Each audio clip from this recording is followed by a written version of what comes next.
let's do this.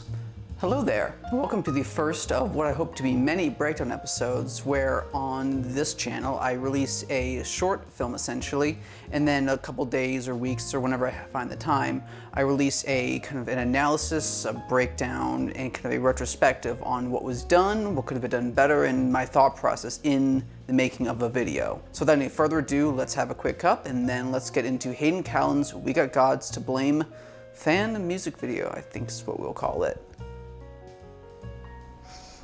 All right, and so right off the bat, I'm going to mention one thing that is very important in this piece of media, and especially to all things that I'm making: aspect ratio. Now, aspect ratio can come in a variety of ways. You have your standard 16:9, you have your widescreen, you have your IMAX, and you have 4:3, 3:4, or 45 millimeter. Sorry, 35 millimeter. And so in this, I chose 35 millimeter or 3:4. And there's a couple reasons for that. One being that I wanted to keep the dancer centered, and as I was moving the frame left and right, any black bars or increases and decreases in frame size wouldn't be as apparent. And two, I wanted to make the dancer feel mighty and imposing and like they're filling the frame. And so by closing down the viewing window for you, the viewer, that naturally creates the frame for the eyes that something, let's say IMAX, widens out. Now, obviously, then text choice being an important thing with with contrasting cursive and kind of, I guess, not impact fonts. I guess flowing versus staunch fonts. Typography has never been my strongest suit, and I've been trying to get better at it as time has gone on, balancing strong text with light text and that sort of thing. And then we also get into another important theme that I wanted to push in the video, which was lighting and the importance of, I guess, atmosphere. It turns out that the entire rest of the breakdown that I had done was not being recorded because my memory card was maxed out. So cheers to me for awareness.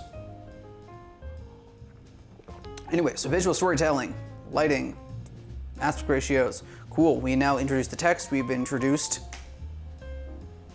title of the song, We Got Gods to Blame.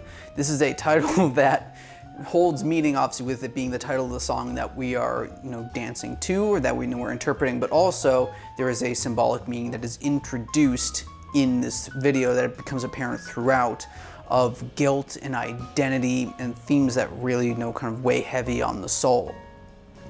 And so, letting you dwell on that for a couple seconds, I think is helpful.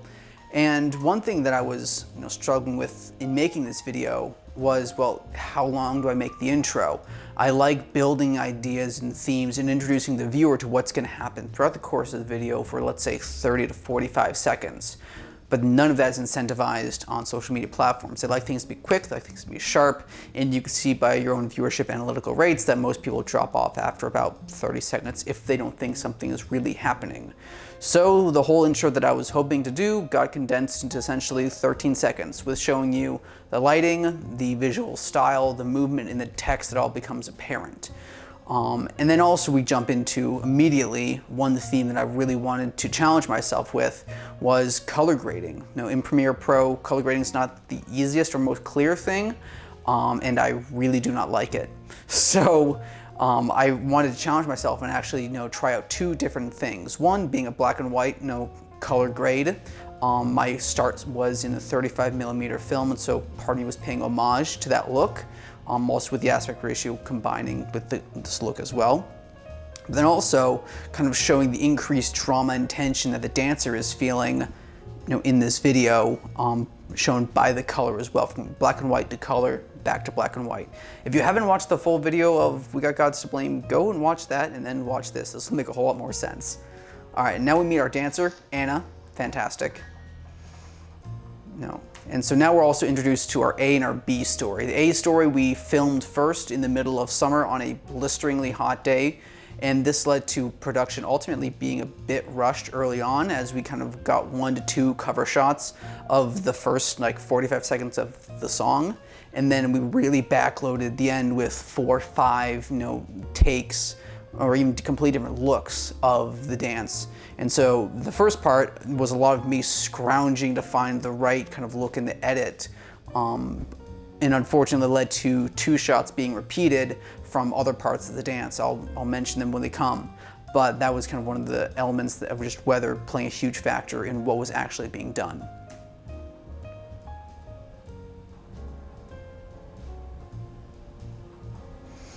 And so a look that becomes much more apparent later on is just like shallow depth of field. And I like shallow depth of field. I was shooting it with a 2.8 aperture on a Sigma lens, but it wasn't really shallow enough. The dance studio we were shooting in was about half the size of what I was really hoping for it to be. And so the background was much more in focus. And then my resolution to that was to kind of afterwards, once I was editing, was to isolate the dancer and then introduce a light Gaussian blur to the background to draw focus on the dancer and on their movement. It wasn't perfect solution. There are other plugins in Premiere that you can bring in that are more effective. But for what I knew in the time frame that I would want to get this video done in, the Gaussian blur was enough.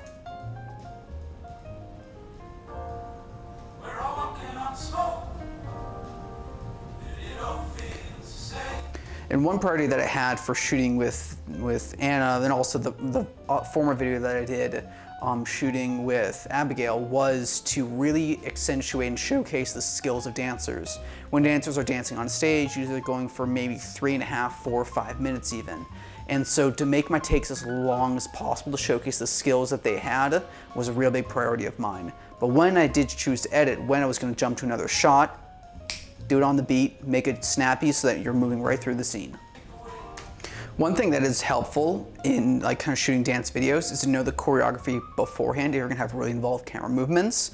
Unfortunately, due to time constraints, I didn't know the choreo until day of, and so as we were shooting, I was learning how she was going to move and where I would move myself to best optimize her lines, the motion, the motion across the floor, and to get the lighting in the proper position. So early on, shooting was much trickier, which also consequently meant that because we shot less at the beginning, it wasn't as high quality or what I wanted to be.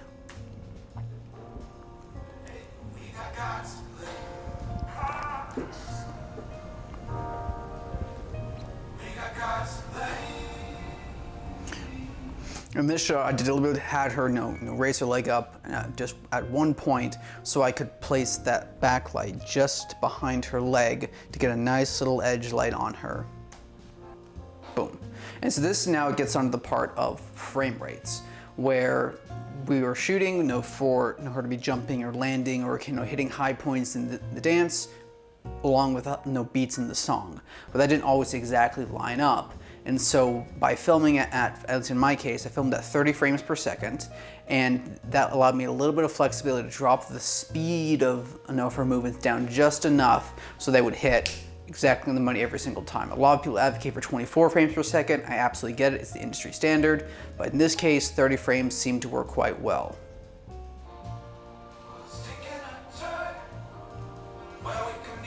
So again, we're introducing more color into the dance. And this is the first of those 2 shots that ended up having to reuse due to us rushing towards the finale of the song to film. That was the second one right there.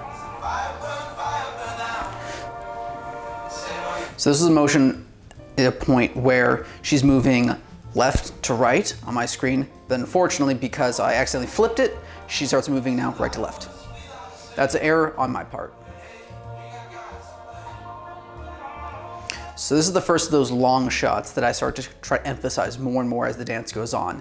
This one goes on for, I believe, like 15-20 seconds, and you even see my shadow kind of pass in as I'm trying to capture her movement with her turning almost as a counter movement.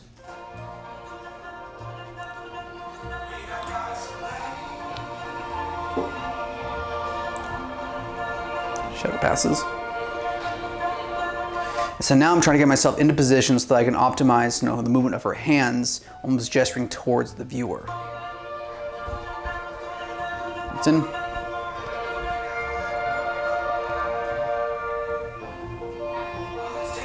And so with this part, obviously we're trying to move her across the floor, which means I had to move further towards the wall. So things like blocking or continuity don't really matter in this case, because the motion obviously continues and the flow is still the same of that right to left movement, trying to not to break that 180 line.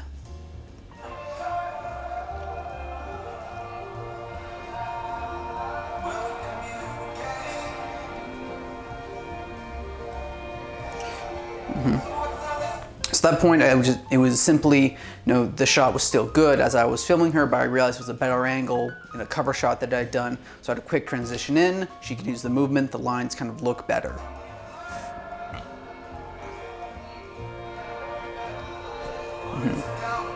And that was just me forgetting exactly what she was gonna do, how fast she was gonna stand up, and not walking back far enough so I could get her entirely as she was standing up. That was on me as the creator. Should have gone back, either reshot it or had someone else who was on set maybe notice and go, did you make sure you got that? But it ultimately falls on my part, and that's a learning moment that we'll carry into the next bit.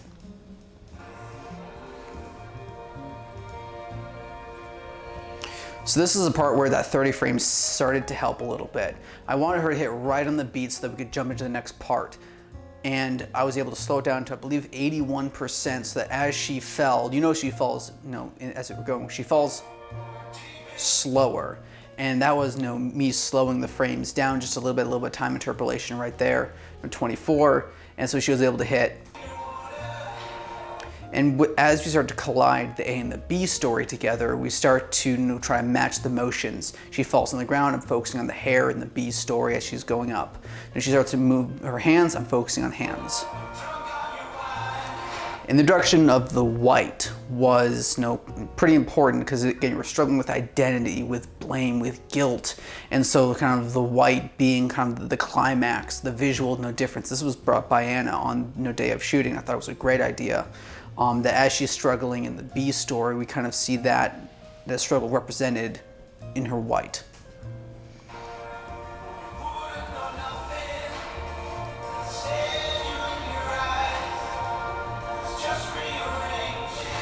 So again, we're trying to match that motion, right? She gestures with her hair. We go to the B story, she's messing with her hair. And we see her kind of pop her hand down in the A story, she slams her hand down in the B story.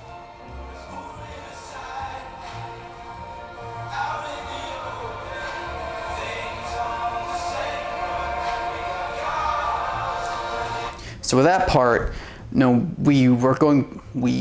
was going back and forth as to which shot really was kind of taking priority. And I realized that they both had big significance as the climax, kind of the death of this struggle and the kind of the resolution of her story and the kind of the peace of her mind afterwards, but then also kind of the climax of her emotions with that scream that's let out. So ended up kind of flickering back and forth between the two, and then we jump back into black, and that peace in that mind.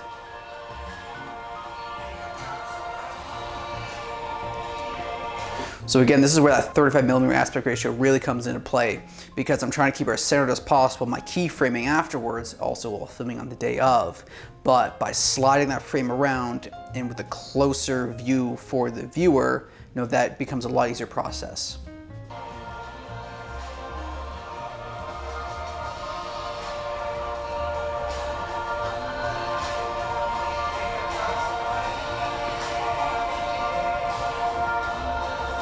And so now we're about to kind of try and match the two storylines up. She's sitting crisscrossed in the A story, she's sitting crisscrossed in the B story. So to take away some of that color, and as we're kind of jumping out, I'm actually jumping different shots. One was shot at 75mm, the other was shot at 50mm, the final one shot at 28mm. And so that little kind of keyframing blur going outwards, and then a transition in between, and we're going in between shots. And we're also gradually, as you can see on the edge of the shot, we're kind of desaturating, going back to that black and white so that we end right as we began. And kind of I wanted to bring in a bit more atmosphere, kind of with the LED lights and all sort of stuff. And so bring in afterwards in the edit, some of that little buzz of electricity, kind of recording, what seemed a bit helpful. And then kind of the tape going in and out as we're kind of jumping in to the shots seemed to help. And then we're kind of left with a final thought of all that struggle, of all that was kind of going on. We have God's to blame. No forces are at play. No guilt and strife and struggles exist. And kind of that title, in as ambiguous as it is still powerful and is visually and auditorily put forward in the song for you, the viewer, to process. So yeah, that's the breakdown of We Got God's to Blame. Let me know what you think in the comments. If you have any other questions, I will try to answer them as best I can. But until next time, be safe Cheers.